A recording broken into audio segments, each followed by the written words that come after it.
আপনি যদি ৭০ বছর পেরিয়ে গেছেন অথবা আপনার পরিবারে এমন কেউ থাকেন যার বয়স ৭০ ছুঁয়ে গেছে, তাহলে এই ভিডিওটি শেষ পর্যন্ত দেখুন। কারণ আজকে আমি যে ৭টি লক্ষণের কথা বলতে যাচ্ছি সেগুলো আপনাকে জানিয়ে দেবে যে আপনার শরীর আসলে কতটা সুস্থ এবং আপনি আরও কতদিন সুস্থভাবে বাঁচতে পারবেন। এই লক্ষণগুলো দেখে চিকিৎসা বিজ্ঞানীরা বলতে পারেন কোন মানুষের শরীর কতটা শক্তিশালী এবং তার দীর্ঘায়ু হওয়ার সম্ভাবনা কতটা। অনেক পরিবারে এমন হয় যে ৭০ পেরিয়ে গেলেই মনে করা হয় বুঝি এবার শেষ বয়স। কিন্তু সত্যিটা হলো ৭০-এর পর জীবন আরও সুন্দর হতে পারে যদি আপনি নিজের শরীরের কিছু বিশেষ সংকেত চিনতে পারেন। আমাদের দাদা দাদি নানা নানিরা কিন্তু ৮০, ৯০, এমনকি ১০০ বছরও অনেক সময় বেঁচে থাকতেন। কিন্তু আজকের দিনে আমরা সুস্থ থাকার আসল রহস্যগুলো ভুলে যাচ্ছি। তাই আজকের এই ভিডিও আমি আপনাদের সামনে তুলে ধরব সেই ৭টি জীবনদায়ী লক্ষণ যেগুলো আপনার শরীরে থাকা মানে আপনি এখনও অনেক বছর সুস্থভাবে বাঁচতে পারবেন। আর যদি এই লক্ষণগুলো দুর্বল থাকে তাহলে কিভাবে সেগুলো শক্তিশালী করবেন তাও বলবো। তো চলুন শুরু করি। প্রথম লক্ষণটি হচ্ছে হাঁটার গতি। হ্যাঁ, আপনি ঠিকই শুনেছেন। কত দ্রুত আপনি হাঁটতে পাচ্ছেন সেটাই বলে দিতে পারে আপনি কতদিন বাঁচবেন। আমেরিকার পিটসবার্গ বিশ্ববিদ্যালয়ের একটি দীর্ঘমেয়াদী গবেষণায় দেখা গেছে যে মানুষেরা ৭০ বছরের পরও স্বাভাবিক গতিতে হাঁটতে পারেন তাদের দীর্ঘায়ু হওয়ার সম্ভাবনা অনেক বেশি। এই গবেষণায় প্রায় ৩৫,০০০ বয়স্ক মানুষের ওপর পর্যবেক্ষণ করা হয়েছিল। গবেষকরা দেখেছেন যারা প্রতি সেকেন্ডে ১ মিটারের বেশি গতিতে হাঁটতে পারেন তাদের হার্ট, ফুসফুস এবং পেশি অনেক বেশি সক্রিয় থাকে। এখন ভাবুন তো, হাঁটার সঙ্গে দীর্ঘায়ু সম্পর্ক কি? আসলে হাঁটা একটা সম্পূর্ণ শরীরের পরীক্ষা। যখন আপনি হাঁটেন আপনার হার্ট রক্ত পাম্প করে, আপনার ফুসফুস অক্সিজেন সরবরাহ করে, আপনার পেশি শক্তি দেয়, আপনার মস্তিষ্ক ভারসাম্য রক্ষা করে এবং আপনার হাড় ও জয়েন্ট কাজ করে। যদি এই সব কিছু ঠিকঠাক থাকে তাহলে আপনি দ্রুত হাঁটতে পারবেন। আর যদি কোনো একটা দুর্বল হয়ে যায় আপনার গতিটি কমে যাবে। তাই হাঁটার গতি একটা পুরো শরীরের স্বাস্থ্যের আয়না। আমাদের গ্রামেগঞ্জে আগে বয়স্ক মানুষদের দেখা যেত খেতে খামারে কাজ করতে, দূরের বাজারে হেঁটে যেতে। সেই নিয়মিত হাঁটা তাদের শরীরকে সক্রিয় রাখত। কিন্তু এখন অনেকেই ঘরে বসে থাকেন, তাই পায়ের শক্তি, ভারসাম্য, হার্টের কার্যক্ষমতা সব দুর্বল হয়ে যায়। যদি আপনি ৭০ পেরিয়ে গেছেন এবং এখনও তরতর করে হাঁটতে পারেন তাহলে বুঝবেন আপনার শরীর এখনও অনেক শক্তিশালী। আর যদি হাঁটতে কষ্ট হয়, শ্বাস ফুরিয়ে যায়, পা দুর্বল লাগে, তাহলে বুঝবেন এখনই সতর্ক হওয়ার সময়।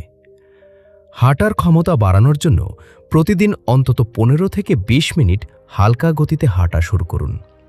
শুরুতেই জোরে হাঁটার চেষ্টা করবেন না, আপনার শরীরকে সময় দিন, আস্তে আস্তে গতি বাড়ান। হাঁটার সময় খেয়াল রাখবেন পিঠ সোজা রাখতে, চোখ সামনে রাখতে এবং হাত স্বাভাবিকভাবে দুলাতে। সকালের রোদে হাঁটা সবচেয়ে ভালো, কারণ তখন ভিটামিন ডি পাওয়া যায় যা হাড় মজবুত রাখে। এবার দ্বিতীয় লক্ষণের দিকে আসি, সেটা হলো ভারসাম্য বজায় রাখার ক্ষমতা। আপনি কি এক পায়ে দাঁড়িয়ে থাকতে পারেন অন্তত ১০ সেকেন্ড? যদি পারেন তাহলে আপনার শরীরে বার্ধক্যের প্রভাব এখনও কম। ব্রাজিলের রিও ডি জেনিরোতে পরিচালিত একটি গবেষণায় দেখা গেছে যে মানুষেরা ৭০-এর পরও এক পায়ে ১০ সেকেন্ড দাঁড়াতে পারেন তাদের পরবর্তী ১০ বছরে মৃত্যুর ঝুঁকি অনেক কম। ভারসাম্য শুধু পায়ের ব্যাপার নয়, এটা আপনার মস্তিষ্কের কার্যক্ষমতা, স্নায়ুতন্ত্রের সক্রিয়তা, পেশির শক্তি এবং হাড়ের মজবুততার পরিচয় দেয়। যখন আপনি এক পায়ে দাঁড়ান আপনার মস্তিষ্ক প্রতি মুহূর্তে হিসাব করে কিভাবে শরীরকে ভারসাম্যে রাখতে হবে। আপনার কানের ভেতরের ভেস্টিবুলার সিস্টেম, যেটা শরীরের ব্যালেন্স নিয়ন্ত্রণ করে, সেটাও সক্রিয় থাকে। আর পেশি আর হাড় সেই নির্দেশ পালন করে। বয়স বাড়ার সঙ্গে সঙ্গে অনেকেরই ভারসাম্য দুর্বল হয়ে যায়।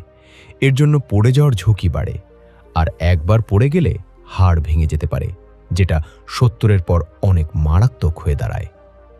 পশ্চিমবঙ্গের এক গবেষণায় দেখা গেছে বয়স্কদের মধ্যে পড়ে গিয়ে হাড় ভাঙার ঘটনা মৃত্যুর অন্যতম কারণ হতে পারে। তাই ভারসাম্য রক্ষা করা মানে নিজেকে সুরক্ষিত রাখা। ভারসাম্য বাড়ানোর জন্য প্রতিদিন কিছু সহজ ব্যায়াম করতে পারেন। যেমন দেওয়ালের পাশে দাঁড়িয়ে এক পায়ে দাঁড়ানোর চেষ্টা করুন। প্রথমে 5 সেকেন্ড, তারপর ধীরে ধীরে সময় বাড়ান। হাঁটার সময় একটা সোজা লাইনের ওপর পা রেখে রেখে হাঁটার চেষ্টা করুন। এতে ভারসাম্য উন্নত হয়।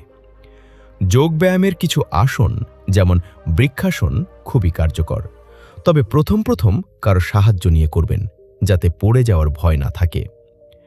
তৃতীয় লক্ষণটি হচ্ছে হাতের মুঠোর শক্তি। আপনি যখন কোনো কিছু শক্ত করে ধরেন তখন কতটা জোর আছে সেটা গুরুত্বপূর্ণ। মনে করুন আপনি একটা বোতলের ঢাকনা খুলছেন অথবা কারো হাত শক্ত করে ধরছেন। এই শক্তি আপনার সামগ্রিক পেশিশক্তির একটা ইঙ্গিত দেয়। বেশ কিছু আন্তর্জাতিক গবেষণায় দেখা গেছে যাদের হাতের মুঠোর শক্তি বেশি তাদের হার্টের রোগ, স্ট্রোক এবং মৃত্যুর ঝুঁকি কম। কেন? কারণ পেশির শক্তি শুধু হাতে নয়, সারা শরীরে থাকে। যদি আপনার হাত দুর্বল হয় মানে শরীরের বাকি পেশিও দুর্বল। আর পেশির শক্তি মানে আপনার শরীর প্রতিদিনের কাজকর্ম সামলাতে পারছে। উঠতে বসতে, সিঁড়ি বেয়ে ওঠা, জিনিসপত্র তোলা, এসব কাজে পেশি শক্তি দরকার।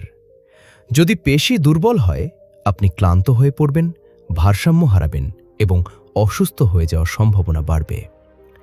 আমার এক পরিচিত মানুষের কথা মনে পড়ছে, যিনি বাংলাদেশের একটি গ্রামে থাকতেন। তার বয়স তখন 75। তিনি প্রতিদিন নিজের হাতে কাপড় কাচতেন, কুয়ো থেকে জল তুলতেন। তার হাতের মুঠোয় এত শক্তি ছিল যে যুবকদের মতো কাজ করতে পারতেন। তিনি আজও সুস্থ আছেন এবং তার বয়স এখন প্রায় 85। তার শক্তির রহস্য ছিল নিয়মিত হাতের কাজ আর শারীরিক পরিশ্রম। অথচ আমরা এখন সব কিছু যন্ত্র দিয়ে করাতে চাই। তাতে পেশি ব্যবহার হয় না আর পেশি দুর্বল হয়ে যায়। হাতের মুঠোর শক্তি বাড়াতে রোজ কিছু সহজ ব্যায়াম করতে পারেন। একটা নরম বল নিয়ে চেপে ধরুন আর ছাড়ুন। 10 বার করে 2 হাতে করুন। এতে হাতের পেশি শক্তিশালী হয়। এছাড়া দৈনন্দিন কাজেও হাত ব্যবহার করুন। বাজার থেকে সামান্য জিনিস বয়ে আনুন, বাগানে কাজ করুন, রান্নায় সাহায্য করুন। এসব কাজই আপনার পেশিকে সক্রিয় রাখবে। চতুর্থ লক্ষণটি হল মেমোরি বা স্মৃতিশক্তি। 70 পার হলে অনেকেই ভুলে যাওয়া শুরু করেন, কিন্তু যদি আপনার স্মৃতিশক্তি এখনও ভালো থাকে, আপনি নাম মনে রাখতে পারেন, ঘটনা মনে রাখতে পারেন, দিন তারিখ মনে থাকে, তাহলে বুঝবেন আপনার মস্তিষ্ক সুস্থ আছে। মস্তিষ্কের সুস্থতা দীর্ঘায়ুর একটা বড় চাবিকাঠি। স্মৃতিশক্তি কমে যাওয়া মানে মস্তিষ্কের কোষগুলোতে সমস্যা হতে শুরু করেছে। এটা আলঝেইমার বা ডিমেনশিয়ার লক্ষণও হতে পারে। আর এসব রোগ শুধু স্মৃতিশক্তিই নষ্ট করে না, বরং ব্যক্তির স্বাধীনতা কেড়ে নেয়। তিনি নিজের যত্ন নিতে পারেন না, পরিবারের ওপর নির্ভরশীল হয়ে পড়েন এবং জীবনযাত্রার মান কমে যায়। স্মৃতিশক্তি ভালো রাখতে মস্তিষ্ককে সক্রিয় রাখা দরকার। বই পড়ুন, গল্প শুনুন, গল্প বলুন, পরিবারের সঙ্গে আড্ডা দিন, পাজল খেলুন, নতুন কিছু শেখার চেষ্টা করুন।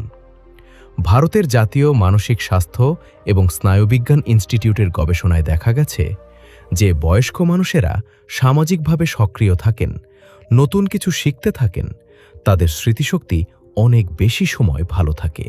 আরেকটা গুরুত্বপূর্ণ বিষয় হল পুষ্টি। মস্তিষ্কের জন্য omega 3 fatty acid, vitamin B, antioxidant প্রয়োজন।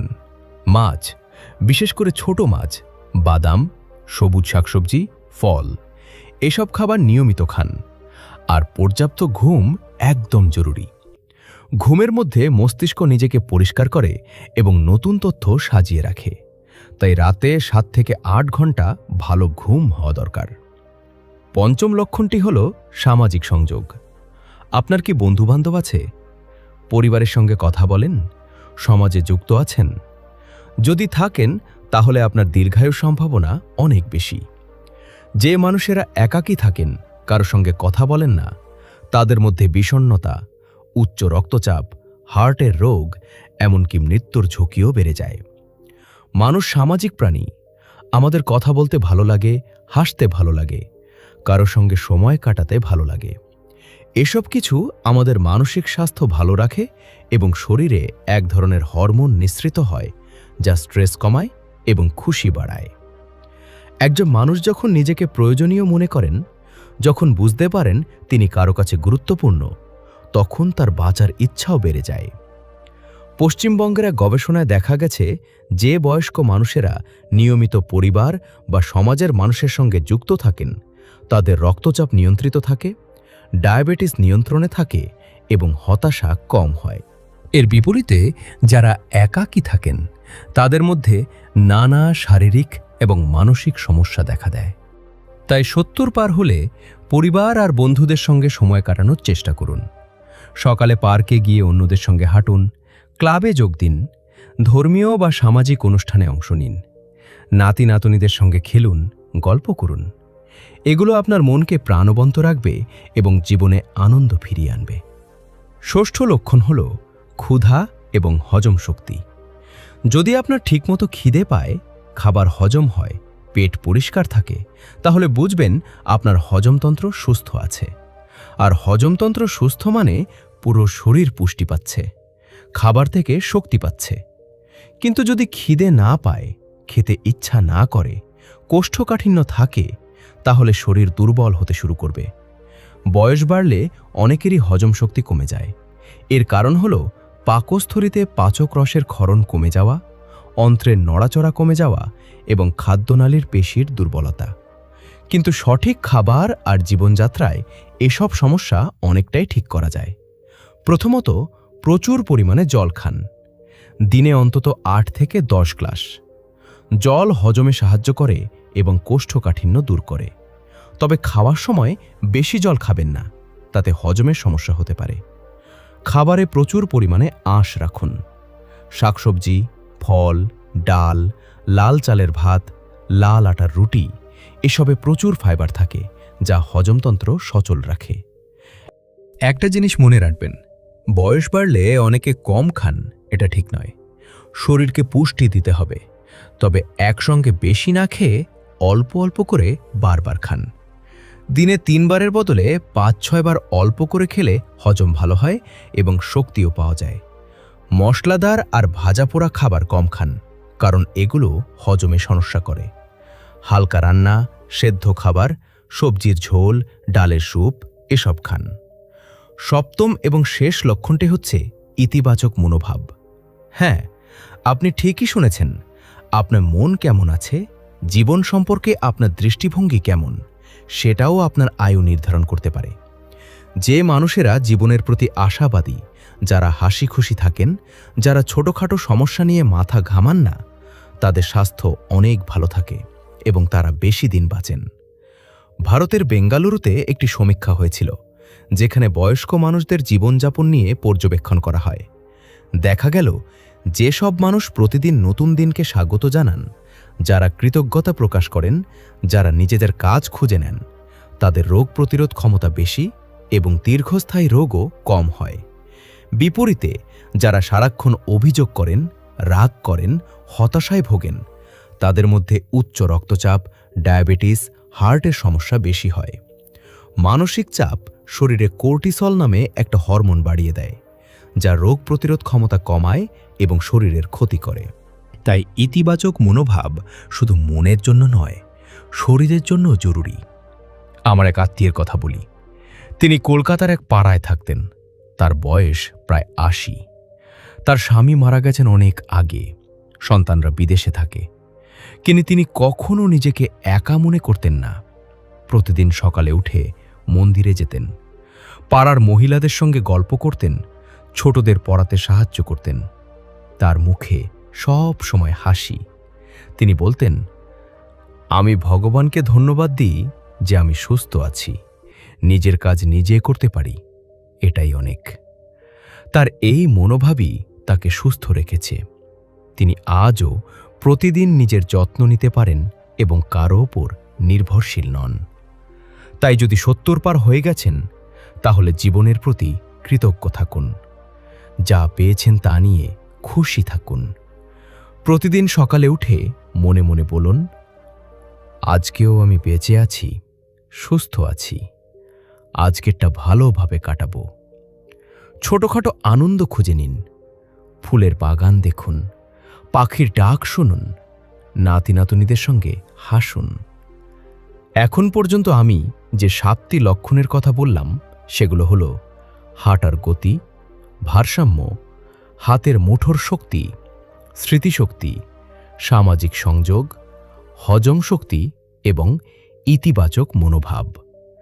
যদি এই 7টি বিষয় আপনি ভালো থাকেন তাহলে নিশ্চিন্ত থাকুন, আপনার শরীর এখনো অনেক শক্তিশালী এবং আপনি আরও অনেক বছর সুস্থভাবে বাঁচবেন।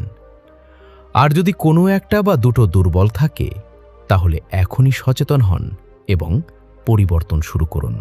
একটা কথা মনে রাখবেন, বয়স শুধু একটা সংখ্যা। আসল বিষয় হল আপনার শরীর এবং মন কতটা সক্রিয়। কলকাতার এক চিকিৎসক বলেছিলেন, আমি এমন অনেক 65 বছরের মানুষ দেখেছি যাদের শরীর 85-র মতো, আবার 75 বছরের মানুষও দেখেছি যাদের শরীর 50-এর মতো সক্রিয়। পার্থক্যটা শুধু জীবনযাত্রা আর মনোভাব। এবার আসুন কিছু সাধারণ ভুল নিয়ে কথা বলি যেগুলো মানুষ করেন। প্রথম ভুল হল বয়স হয়েছে বলে শুয়ে বসে থাকা। অনেকেই মনে করেন বয়স হলে বিশ্রাম নেওয়া উচিত, কাজ করলে ক্ষতি হবে, কিন্তু এটা একদম ভুল। শরীরকে যত বেশি ব্যবহার করবেন ততই সে সক্রিয় থাকবে। অবশ্যই অতিরিক্ত পরিশ্রম করবেন না, কিন্তু একদম বসে থাকবেনও না। দ্বিতীয় ভুল হল পুষ্টি নিয়ে উদাসীন থাকা। অনেকে মনে করেন বয়স হলে খাওয়া কমিয়ে দিতে হয়, কিন্তু সত্যিটা হলো বয়স বাড়লে শরীরের পুষ্টি চাহিদা আরও সুনির্দিষ্ট হয়ে যায়। ক্যালসিয়াম, ভিটামিন ডি, ভিটামিন বি12, প্রোটিন, ফাইবার এসব খুবই জরুরি, তাই পরিমিত এবং সঠিক খাবার খান। তৃতীয় ভুল হল একাকী থাকা। অনেকেই সন্তানদের কষ্ট দিতে চান না বলে নিজেকে গুটিয়ে নেন, কিন্তু এটা আপনার শারীরিক এবং মানসিক স্বাস্থ্য দুটোরই ক্ষতি করে। তাই যোগাযোগ রাখুন, কথা বলুন, মিশুন। চতুর্থ ভুল হল ওষুধ নিয়মিত না খাওয়া। অনেকে ভালো লাগলে ওষুধ খাওয়া বন্ধ করে দেন। এটা অত্যন্ত বিপজ্জনক। ডাক্তার যা বলেছেন নিয়মিত সেগুলো মেনে চলুন এবং ডাক্তারের পরামর্শ ছাড়া কোনো ওষুধ বন্ধ করবেন না। এখন কথা হলো, সুস্থ থাকার জন্য একদম সহজ কিছু অভ্যাস কি হতে পারে। প্রথমত, নিয়মিত হাঁটা, দিনে অন্তত 20 মিনিট। দ্বিতীয়ত, সকালের রোদে কিছুক্ষণ বসা। তৃতীয়ত, সময় মতো সঠিক খাবার খাওয়া। চতুর্থত, প্রতিদিন কারো না কারো সঙ্গে কথা বলা। পঞ্চমত, রাতে ভালো ঘুমানো। ষষ্ঠত, ইতিবাচক চিন্তা করা। এই 6টি জিনিস যদি নিয়মিত করতে পারেন, জীবন অনেক সুন্দর হবে। আমি এখন এই ভিডিওর মাঝামাঝি এসে গেছি। যদি আপনার ভালো লাগছে, যদি মনে হয় এই তথ্যগুলো আপনার বা আপনার পরিবারের কাজে লাগবে, তাহলে একটা লাইক করে দিন আর কমেন্ট করে জানান এই 7টি লক্ষণের মধ্যে আপনার কোন কোনটা আছে এবং কোনটা উন্নতি করা দরকার। আর হ্যাঁ, আপনার পরিবার এবং বন্ধুদের সঙ্গে এই ভিডিও শেয়ার করুন, যাতে তারাও সুস্থ থাকতে পারেন। এবার আর একটু গভীরে যাই। 70 পার হওয়ার পর একটা বড় চ্যালেঞ্জ হলো নিজেকে প্রয়োজনীয় মনে করা। অনেকেই অবসরের পর মনে করেন যে তাদের আর কোনো কাজ নেই, তারা বোঝা হয়ে গেছেন। এই মানসিকতা খুবই ক্ষতিকর। বরং নিজেকে ব্যস্ত রাখার চেষ্টা করুন। ছোটখাটো কাজ করুন, বাচ্চাদের গল্প শোনান, পাড়ার কাজে অংশ নিন, বাগানে গাছ লাগান, সামাজিক কাজে হাত লাগান। পশ্চিমবঙ্গে এখন অনেক বয়স্ক মানুষ ক্লাবে যোগ দিচ্ছেন, যেখানে তারা একসঙ্গে গান গান, আবৃত্তি, যোগব্যায়াম, আলোচনা এসব করেন। এটা খুবই ভালো। এতে শারীরিক এবং মানসিক উভয়ভাবেই উপকার হয়। আরেকটা গুরুত্বপূর্ণ বিষয় হল ধূমপান এবং মদ্যপান ছেড়ে দেওয়া। যদি এখনও করে থাকেন তাহলে আজই ছেড়ে দিন। কোনো বয়সই দেরি নয়। ধূমপান আপনার ফুসফুস, হার্ট, রক্তনালী সব নষ্ট করে। মদ্যপান লিভার এবং মস্তিষ্কের ক্ষতি করে। এসব ছেড়ে দিলে শরীর নিজে নিজে অনেকটা সুস্থ হতে শুরু করে। আরেকটা জিনিস যা প্রায় উপেক্ষিত থেকে যায় তা হলো চোখ এবং কানের যত্ন। বয়স বাড়লে দৃষ্টিশক্তি এবং শ্রবণ শক্তি কমে যায়, কিন্তু সঠিক চশমা এবং শ্রবণযন্ত্র ব্যবহার করলে জীবনযাত্রার মান অনেক ভালো থাকে। অনেকে লজ্জায় এগুলো ব্যবহার করেন না, কিন্তু এটা ভুল। চশমা পরুন, যদি প্রয়োজন হয় শ্রবণযন্ত্র ব্যবহার করুন। এতে আপনি সবার সঙ্গে স্বাভাবিকভাবে যোগাযোগ রাখতে পারবেন এবং মনও ভালো থাকবে। এবার আরেকটি সত্যি ঘটনা শোনান। ঢাকার এক ভদ্রলোকের কথা মনে পড়ল। তার বয়স ছিল ৭২। হঠাৎ একদিন তিনি অসুস্থ হয়ে পড়লেন। হাসপাতালে নেওয়া হলো। পরীক্ষা করে দেখা গেল তিনি অনেক দিন ধরে ডায়াবেটিসে ভুগছেন, কিন্তু নিয়ম মেনে চলেননি। ওষুধ খাওয়া বাদ দিয়েছিলেন, খাবারের কোনো নিয়ম ছিল না। এর ফলে তার কিডনিতে সমস্যা হয়ে গিয়েছিল এবং হার্টও দুর্বল হয়ে পড়েছিল। ডাক্তাররা তাকে সতর্ক করে দিলেন যে এখনই জীবনযাত্রা পরিবর্তন করতে হবে, নইলে আর বেশি দিন বাঁচবেন না। তিনি শুনলেন এবং সিদ্ধান্ত নিলেন। তিনি নিয়মিত ওষুধ খাওয়া শুরু করলেন, খাবার নিয়ন্ত্রণ করলেন, প্রতিদিন হাঁটা শুরু করলেন। তার স্ত্রী তাকে অনেক সাহায্য করলেন। 6 মাসের মধ্যে তার অবস্থার অনেক উন্নতি হল। আজ তিনি ৭৫ পার করেছেন এবং প্রায় সুস্থ জীবন কাটাচ্ছেন। এই ঘটনা থেকে বোঝা যায় যে কোনো বয়সেই পরিবর্তন সম্ভব, শুধু সিদ্ধান্ত নেওয়া দরকার। এখন কথা হলো, পরিবারের ভূমিকা কি? যদি আপনার পরিবারে কোনো বয়স্ক মানুষ থাকেন, তাহলে তাদের যত্ন নিন, তাদের সঙ্গে সময় কাটান, তাদের কথা শুনুন, তাদের শারীরিক সমস্যাগুলো গুরুত্ব দিয়ে দেখুন। নিয়মিত ডাক্তারের কাছে নিয়ে যান, তাদের মনোবল বাড়ান, তাদের মনে করিয়ে দিন যে তারা এখনও পরিবারের একটা গুরুত্বপূর্ণ অংশ।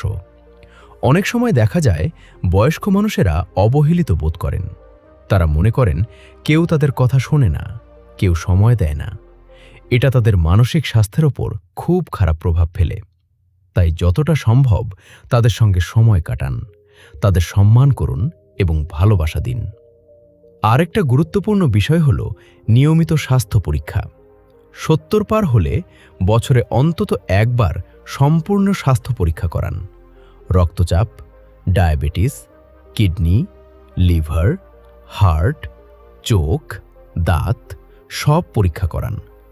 এতে যদি কোনো সমস্যা থাকে তা শুরুতেই ধরা পড়বে এবং চিকিৎসা সহজ হবে। অনেকে মনে করেন কোনো সমস্যা না হলে ডাক্তারের কাছে যাওয়ার দরকার নেই, কিন্তু এটা ঠিক নয়। প্রতিরোধ চিকিৎসার চেয়ে সব সময় ভালো। এখন আসি টিকা বা ভ্যাকসিনেশনের কথায়। হ্যাঁ, বয়স্কদের জন্য কিছু টিকা আছে যা খুবই জরুরি, যেমন ইনফ্লুয়েঞ্জা বা ফ্লু টিকা প্রতি বছর নেওয়া উচিত। নিউমোনিয়ার টিকা দেওয়া যেতে পারে। এগুলো আপনাকে গুরুতর সংক্রমণ থেকে রক্ষা করবে। ডাক্তারের সঙ্গে কথা বলে জেনে নিন কোন কোন টিকা আপনার জন্য উপযুক্ত। আরেকটি বিষয় যা প্রায় উপেক্ষিত তা হল দাঁতের যত্ন। বয়স বাড়লে দাঁত এবং মাড়ি দুর্বল হয়ে যায়। অনেকেই দাঁত হারিয়ে ফেলেন, কিন্তু দাঁত না থাকলে খাওয়া ঠিকমতো হয় না, হজমে সমস্যা হয়। তাই নিয়মিত দাঁত ব্রাশ করুন, মাড়ির যত্ন নিন এবং বছরে একবার ডেন্টিস্টের কাছে যান। যদি দাঁত পড়ে যায় তাহলে কৃত্রিম দাঁত লাগিয়ে নিন। এবার বলি ঘুমের কথা। ভালো ঘুম না হলে কোনো কিছুই ঠিক থাকে না। বয়স্কদের মধ্যে ঘুমের সমস্যা খুব সাধারণ। কেউ রাতে ঘুমাতে পারেন না, কেউ মাঝরাতে উঠে যান, কেউ খুব ভোরে উঠে পড়েন। ঘুমের সমস্যা হলে ডাক্তারের পরামর্শ নিন। ঘুমের আগে হালকা গরম দুধ, হালকা ব্যায়াম, মেডিটেশন সাহায্য করতে পারে। ঘরের আলো কমিয়ে দিন, শব্দ কমান, আরামদায়ক বিছানায় শোন। ঘুমের ওষুধ নিজে নিজে খাবেন না, এটা বিপজ্জনক হতে পারে। এবার আসি মানসিক স্বাস্থ্যের কথায়। অনেক বয়স্ক মানুষ বিষণ্ণতায় ভোগেন, কিন্তু সেটা প্রকাশ করেন না। তারা মনে করেন এটা বয়সের স্বাভাবিক অংশ, কিন্তু তা নয়। বিষণ্ণতা একটি রোগ এবং এর চিকিৎসা আছে। যদি কেউ সবসময় দুঃখিত থাকেন, কিছুতেই আনন্দ না পান, ঘুম না হয়, খিদে না পায়, তাহলে একজন মানসিক স্বাস্থ্য বিশেষজ্ঞের সঙ্গে কথা বলুন। কাউন্সেলিং এবং চিকিৎসা অনেক সাহায্য করতে পারে। যদি এই ধরনের গবেষণাভিত্তিক সহজ স্বাস্থ্য বিষয়ক ভিডিও নিয়মিত দেখতে চান, তাহলে সুস্থ লাইফ চ্যানেলটি সাবস্ক্রাইব করে পাশে থাকা বেল আইকনটি অন করে রাখুন। এতে প্রতিটি নতুন ভিডিও নোটিফিকেশন আপনি পাবেন এবং সুস্থ জীবনের পথে এগিয়ে যেতে পারবেন। এবার একটু কথা বলি খাবার সম্পর্কে। আমরা বাঙালিরা ভাত খেতে ভালোবাসি, কিন্তু ৭০-এর পর সাদা ভাতের পরিবর্তে লাল চাল বা ব্রাউন রাইস খাওয়া ভালো। এতে ফাইবার বেশি থাকে এবং ডায়াবেটিস নিয়ন্ত্রণে থাকে। মাছ নিয়মিত খান, বিশেষ করে ছোট মাছ। এতে ক্যালসিয়াম এবং ওমেগা-3 ফ্যাটি অ্যাসিড থাকে। ডিম একটা চমৎকার খাবার, প্রতিদিন একটা করে ডিম খেতে পারেন। শাকসবজি প্রচুর খান, বিশেষ করে সবুজ শাক, লাউ, পটল, পালং শাক, মেথি এসব খুব উপকারী। ফল খান, কিন্তু অতিরিক্ত মিষ্টি ফল এড়িয়ে চলুন যদি ডায়াবেটিস থাকে। পেয়ারা, আপেল, কমলা ভালো। দুধ এবং দই খুবই উপকারী, বিশেষ করে হাড়ের জন্য। তেল এবং মশলা পরিমিত ব্যবহার করুন। অতিরিক্ত লবণ এড়িয়ে চলুন, কারণ এটা রক্তচাপ বাড়ায়। চিনি কম খান। মিষ্টি, চা, কফিতে চিনি কমিয়ে দিন। এবার আসি ব্যায়ামের কথায়। অনেকেই মনে করেন ৭০ পার হলে ব্যায়াম করা যায় না, কিন্তু এটা ভুল ধারণা। বরং এই বয়সে ব্যায়াম আরও বেশি জরুরি। তবে কঠিন ব্যায়াম নয়, হালকা এবং নিয়মিত ব্যায়াম। হাঁটা সবচেয়ে ভালো ব্যায়াম। এছাড়া যোগ ব্যায়াম খুবই উপকারী। সূর্য নমস্কার, তারাসন, বৃক্ষাসন, শবাসন এসব আসন বয়স্কদের জন্য খুব ভালো। তবে কোনো আসন করার আগে একজন প্রশিক্ষকের কাছ থেকে শিখে নিন। স্ট্রেচিং বা প্রসারণ ব্যায়ামও খুব ভালো। এতে শরীর নমনীয় থাকে এবং পেশি শক্তিশালী হয়। প্রতিদিন ১০ মিনিট স্ট্রেচিং করলে অনেক উপকার হয়। শ্বাস প্রশ্বাসের ব্যায়াম যেমন প্রাণায়াম করুন।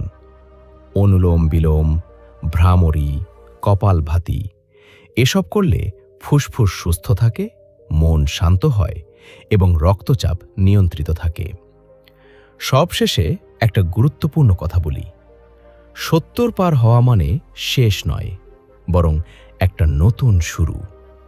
এই বয়সে আপনার কাছে অভিজ্ঞতা আছে, জ্ঞান আছে, ধৈর্য আছে।